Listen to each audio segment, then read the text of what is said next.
Jim, welcome back to the studio. Thank you for coming in.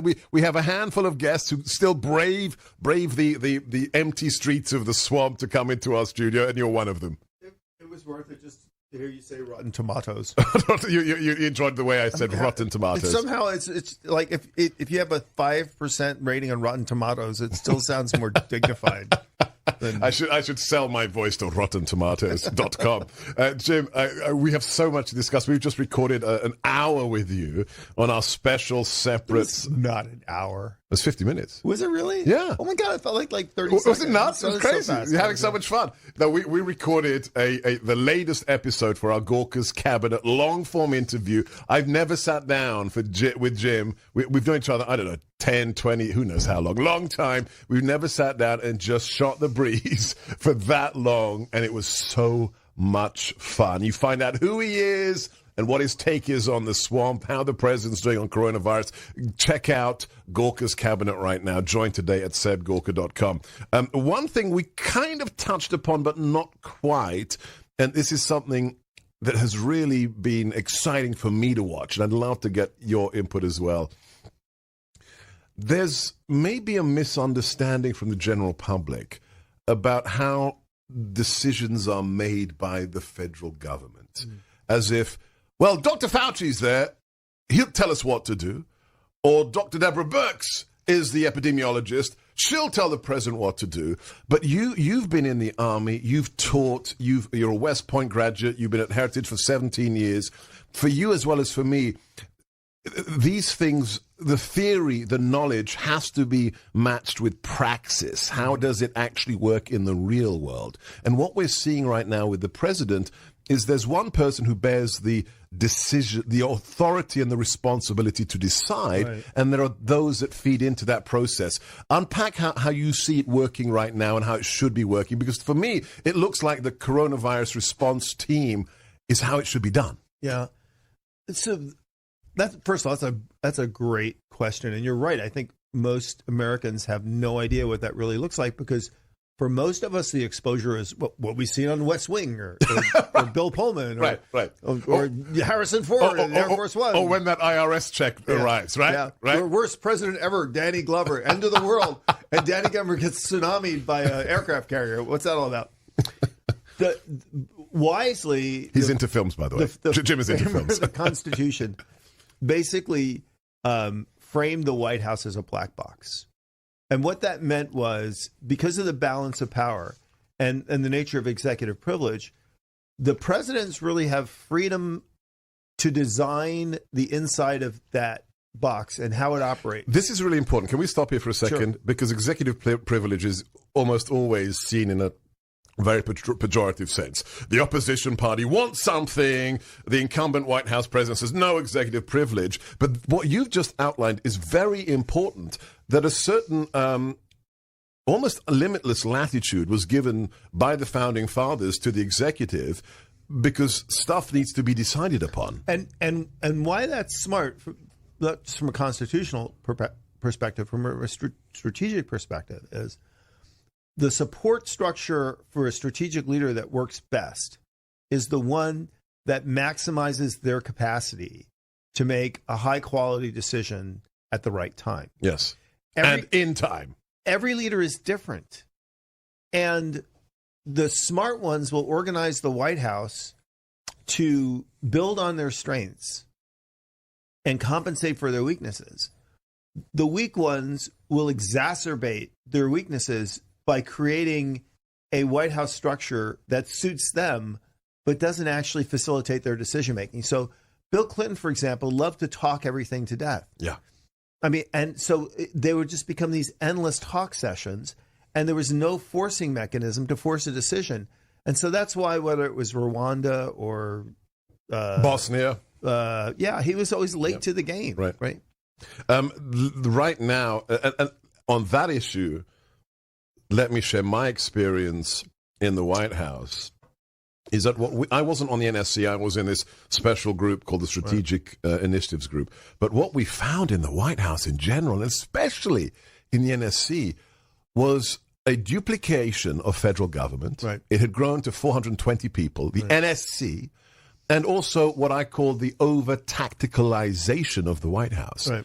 The idea that target sets of high-value targets of terrorists would be discussed in the White House, and the president had this secure iPad that had his threat disposition matrix where he could choose which terrorist to kill today. That's the antithesis of strategy. That's not the president doesn't choose which tank commander to whack in the Battle of the Bulge. It's the local theater commander. Right. So this is what we inherited, and it's not strategic. So Trump is actually a very strong strategic decision maker, and what he's actually done is restructure the White House to amplify that. Right. So the whole thing about the axis of adults, that there were generals, that was just reining him in. Right. The reality is if Trump has, we know the showman Trump, right? But then there's the serious Trump, the guy that's got to make the life and death decision. And he does that the same way he make the big businesses. I'm sitting here and I'm going to build a skyscraper. Get me the freaking best architect you can find. Yeah. Get me the best contract manager you can find. Get me the best EPA. Give me all those guys. And then you guys tell me. And if it makes sense, I'll do that. And I'll build the best freaking skyscraper in the world. Right. And that is essentially, I think, how he has addressed all the big foreign policy issues. Is bring me the best people in the world, and then he will challenge them and say, look, you're the smart guy. To me, this is just common sense. Explain to me why it's not. And in some cases, let me give you 87 reasons why we can't move the embassy to Jerusalem. He says, okay, thank you. None of that. Let's just move the freaking embassy, right? Or on the other hand, when people said, well, look, you just cannot walk away from Syria completely. And okay, you convinced me. I won't do that, even though I said I would. I won't, because you convinced me it's a smart thing to do. You just look at the stage every day at 5:00 at the people that are there. They are hand selected by the president of the United States. They weren't to the best people to get together to give him the best advice. And you see that real time every day, which is why CNN and MSNBC don't want to cover it. Don't want to go there anymore. I have to commend Jim. Of all the people that I know in D.C. who haven't worked directly for the president, they briefed him, he understands him better than most. He may be in his undercover mufti outfit with his baseball cap and his T-shirt on, but you're on YouTube, dude. There's a camera looking at you. But he's in studio, and we commend him for that. He is the vice president of the conservative mothership, the Heritage Foundation, heritage.org.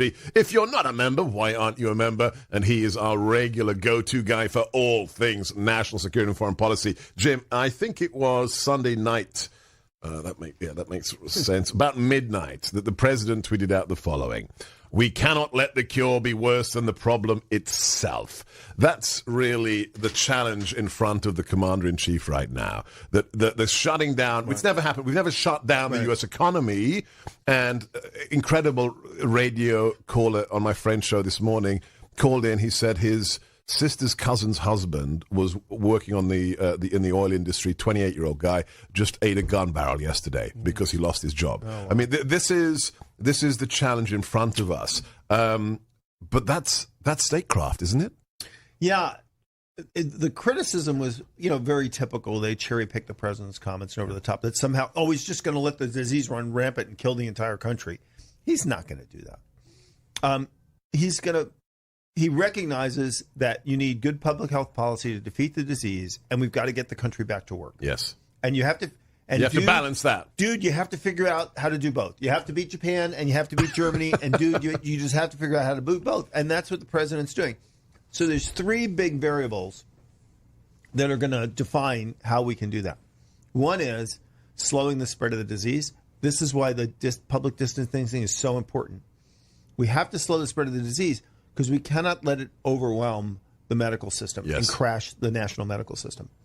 The second variable is the deployment of antivirals, therapeutics, prophylaxis, robust testing, ways to lessen the disease so we don't dump more people in the hospitals, to manage the impact. Right. And then the third one was we have to ramp up the capacity of hospitals so they're not overwhelmed. As we deploy that set of capabilities to manage the battle against the disease, then we can start looking at How do we open up the country in risk-informed ways? Are there parts of the country? Are there sectors? Are there business things we can do?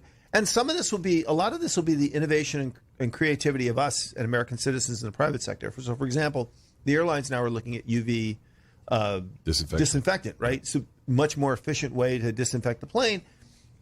You'll actually be safer flying on the plane. It's probably be one of the least likely places you would actually wind up with the disease. So that's what we're in the middle of. And the president's right. The sooner we can get people back to work, the better off we're going to be. This is the difference. Let's be honest. Progressives would be happy if we stayed home forever because they want everybody to be dependent on them. The government. And they want the government to do everything. And this notion that, I think, first of all, I'm not even sure this $1 trillion whatever thing is really the answer. The answer is get America back to work. Yes. And they hate that.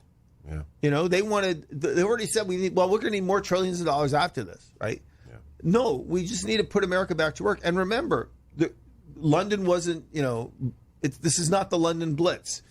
This is not the Chicago fire. All the infrastructure. It's not the bubonic plague. That's right. Everything, well, the bubonic plague, but everything is there to turn the light switch back on and get America up and running again. In the last minute we have with Jim Carafano, Jay Carafano on Twitter, you said something on our special subscription service, Gorka's Cabinet, on the podcast, and you got to join. But you said we could come out of this stronger. In the last minute, what's the logic there, Jim? Well, everybody's been hit by this. The world. That's the logic. 153 countries. And everybody is struggling to deal with it. First of all, I think in the end, our response will be better than anybody else. We'll get our economy up and running faster. So I think we will be the world leader coming out of this. We shouldn't be sorry for ourselves. We should be excited and optimistic for the day we're all up and running again. And we should be thinking about what are we going to do when that happens to make America a better place, to make the world a better place, to make us safer, and to make the lives of our competitors more miserable. I love it. Spoken as a West Point grad and former artillery officer. And don't forget, the key issue here is that we were ranked by Forbes and Statista as the #1 nation able to deal with a pandemic just 2 weeks before the shutdown. We will come out of this stronger. We will be the nation that deals with its over-reliance on China like no other nation. God bless you and your colleagues. You're doing amazing things at the Heritage Foundation, burning the candle at both ends, supporting the president and this administration in making the right decisions.